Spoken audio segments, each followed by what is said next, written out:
welcome back to my channel, Learn Smart Coding. In this video, we are going to talk about the default parameters in JavaScript and ECMAScript 6. Come, let's take a look at with a live example. Here in my demo, if you see, we are going to start with the default parameter examples. So in JavaScript, how the default parameter happens is you use a check with an operator called OR operator. If the value is undefined, we assign some OR operator. So here in my method, when you call this method and if you don't pass the name will become undefined. So here with the JavaScript, we use a check with an OR operator, and then if the name is undefined, we're going to return a default value. So in this case, return channel. This is going to display the channel name. Okay, let's call this get channel name and see what happens. So I'm getting a default name because I'm not passing anything to the name property. That's how the JavaScript you use to put the OR operator to get the default value. Now it will be nice to have this inside the function, and that's called a default parameter. If we assign a variable of a function with some value, and if you don't pass anything when you invoke the method, that's where the default parameter is going to kick in and display the data. We refactored it to avoid all those OR symbols, and in this case it was displaying. Now right now it is not displaying because you are passing the empty string. Empty string is not going to work because empty string is considered as an empty string.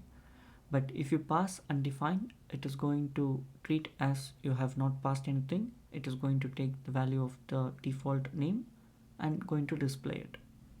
Let's have a method called GetData. Basically, it is going to accept three parameters, and all the three parameters has its own default value 1, 2, 3 for x and y and z, and it is returning an array of x, y, z. Okay, so we're going to invoke this GetData method, and I'm going to rename this to be a meaningful get numbers. So it is going to return an array of numbers.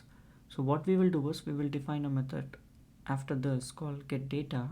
What this method is going to do is this method is going to invoke the get numbers and then assign it to a local variable. So in this case, I'm saying let abc equal to get numbers. So get numbers, you are going to pass some value here, right? All the optional parameters are in place, so you can pass either 3 or less than 3. So here we will pass only 1, which is 5. So the result that we will end up displaying for ABC is nothing but the 5, 2 and 3, because 5 is the first one that we passed, and the A and B goes with the default value called 2 and 3. That's why you see 5, 2, 3. Nice. And if you pass undefined, which is equivalent of not passing, you should still see the same result. And if you pass null, that's taken as null itself. That's why you don't see any data. So if you pass undefined, comma, some two numbers, which means you're passing all three values. So you should get, for undefined, you should get 1 because they are not considered as a proper value, and 6 and 8. So you get 1, 6 and 8. The next thing that we are going to see is how default parameter works well with the object structure as well. So we have a method called get details. Here it accepts a string followed by a object of, and the object has two properties, username and the repo property. So in this case, what we are doing is we are assigning some value to the username as well as the repo, which is inside the object. So here I'm going to return just the username.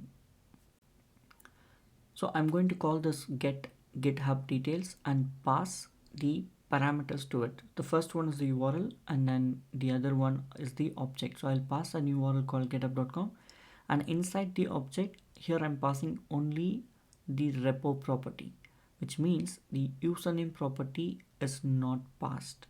So you can see the username is still returning as Learn Smart Coding because that's the default value.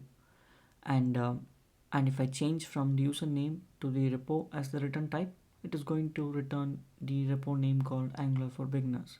Alright, you saw now about how the default parameter works with the array as well as the object type. Thanks for watching. If you like my video, don't forget to subscribe my channel, like it, share it, comment it, and never forget to click on the bell icon.